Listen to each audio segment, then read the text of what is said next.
Hey everyone, for this video I'm going to be doing something different. I'm going to be doing a voiceover of my recent trip around Lake Okeechobee doing a bikepacking trip.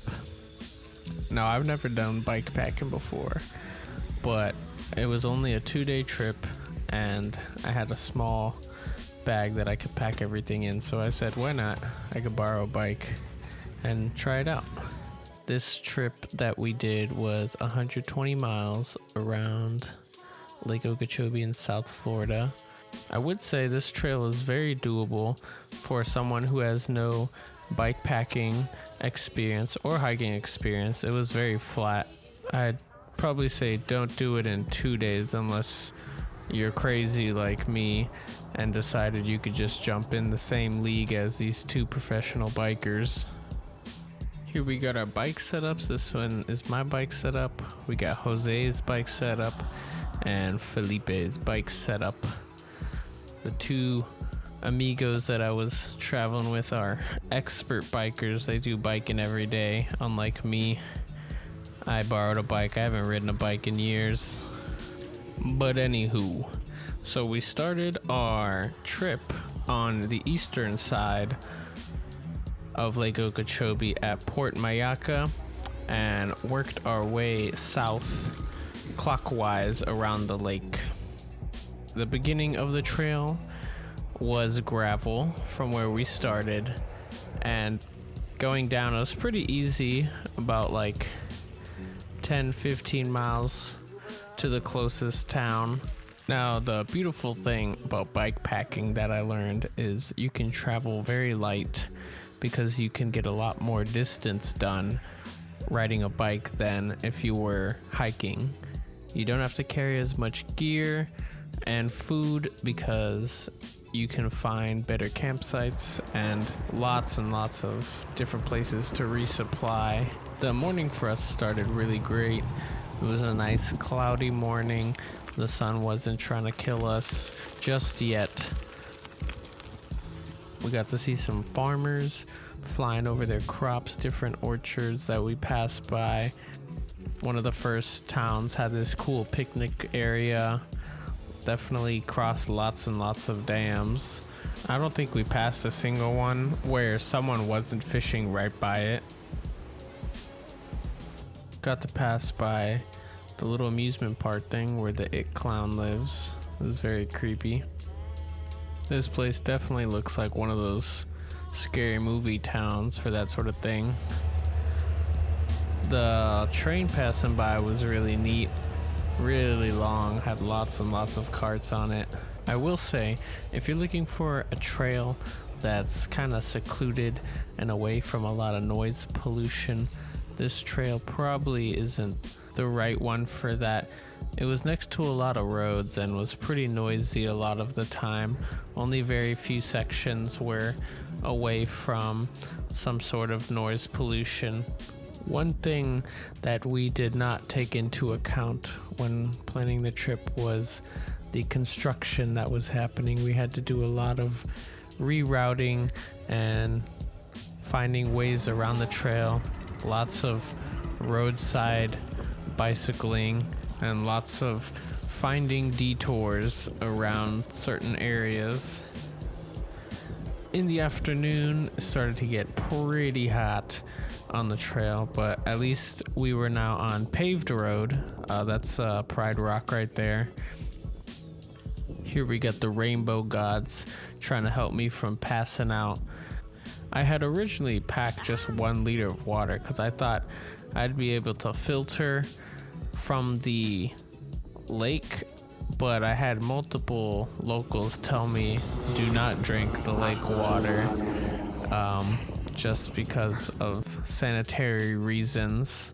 So the only places that we could get water from were the stops located on the map we had. Here's some more detouring because of construction. Had to ride our bikes on the road for quite a bit of the south section. I'd say almost all of the south section, to be honest. We got to talk to one of the construction workers who was on the project end. They said they have about 2 to 3 years worth of construction still to work on. So that means we went on this trip in 2020. Anybody going for the next 2 or 3 years is gonna have to watch out for those detours. Here is me being the epitome of health and getting back on the trail. It was getting pretty rough in the afternoon. I was severely dehydrated and we were trying to run away from the rain that was coming at us. After around 43 miles, we made it to this nice outdoor shelter. Luckily, when you're on this bike trail, there's still service, so we were able to check the weather channel, and according to the app, it said it was gonna rain soon. So what we did was we decided to eat here and take a break to avoid getting poured on.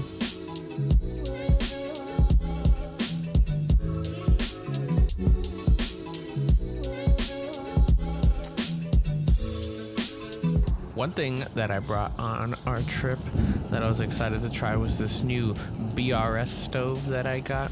It's a super ultralight stove, only weighs 25 grams, and I was really impressed with it because it was very windy, it was raining hard, and the stove did not turn off while I was cooking. I'd say for 16 bucks, that's pretty good. It took about 3.5 minutes to boil my water. So after the rain passed, we had to get back onto the trail, had to do a little road cycling. We went back to this levee over here to get back on, but unfortunately there was more construction, so we had to turn around, get back on the road, and we did about 20 miles on the road actually to the next town. These cool cows were following us. So most of the south part of the trail was pretty much just road riding. Got to see a cool sunset at the end of the day. That was beautiful. The colors were magnificent. Here's the only part of the day where I got to rest my legs because I was going downhill. Did manage though to find a smoothie shop right before it got dark. So I got a strawberry smoothie. That was the best feeling ever after a long day. Night though was a little tricky because the campsite we were supposed to head to was under construction, so we had to do an extra 15 miles to make it to this other campsite, and man, there was so many bugs there. How many bugs? All I heard was the mosquitoes at night. Yeah, so sleeping at night was hot and sweaty. Good times.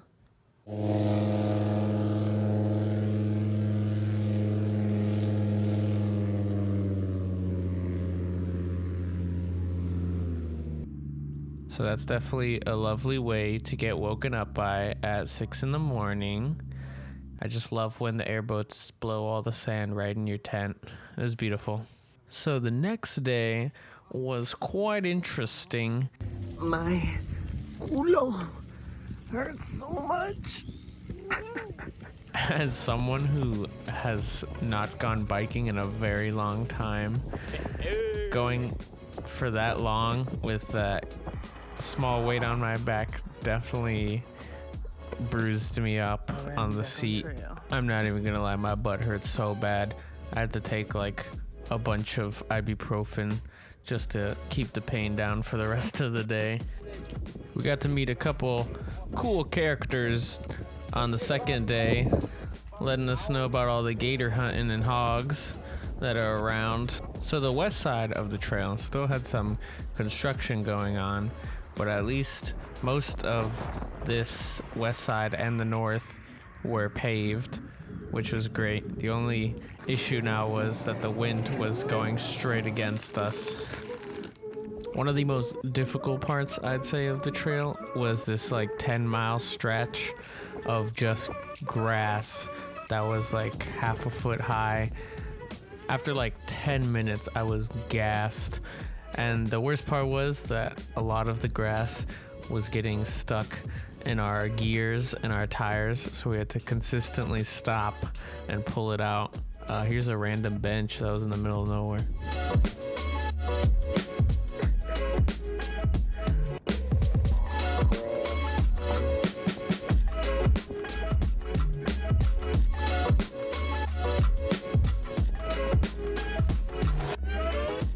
At least the second day was not as hot as the first day. We just had to deal with a lot of wind coming in our direction. Here's all the grass that got stuck in my bike. And here's all the people that guy earlier was talking about going gator hunting. It's so windy. So after doing that 10-mile grass section, I was like, I'm not doing that again. So I just took the road way back to town. It was like the same mileage, but joke's on me because the next part of the trail wasn't even grass, it was gravel. So I probably could have just stayed on. But I decided to take a lunch break anyway, make this cool pizza that I got from O-Meals. Never had it before. Everybody was chilling in the shade. It was one of those self-heating meals, and I gotta say, the pizza was pretty good. I liked it. It actually cooked the pizza unlike some of the other ones I've had before. There's those two guys with their favorite person, and I'm kidding. But anywho, I will say the northern part of the trail and some of the northwest, all the way down back to where we started, the Port Mayaca, was some of the nicest parts of the trail. It was all paved.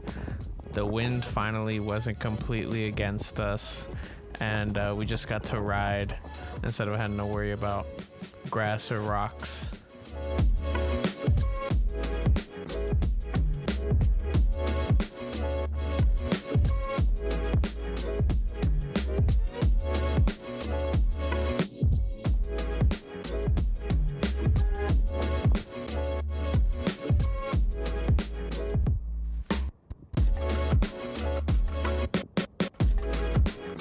So the original plan was to do this trail in 3 days, but we were only 15 miles from the car, so we said, why not? Let's just keep going. Let's finish out the trail. We're already going strong. And luckily the last whole part of the trail was also paved all the way back to the car. We did have to ride in the night, which was kind of spooky. There was lots of animals and mosquitoes jumping out everywhere, but we made it safe back to the car. But anyways, that's my trip around Lake Okeechobee. Thanks for watching. Let me know in the comments what y'all thought about the new video type style with the voiceover. I've never done this before, so it's pretty cool to try out. I'll leave some links in the description for info on the bike trail and also some of the gear that I used. Let me know also if you guys got any questions or any tips on how to make the videos better. I would appreciate it. Thanks for watching.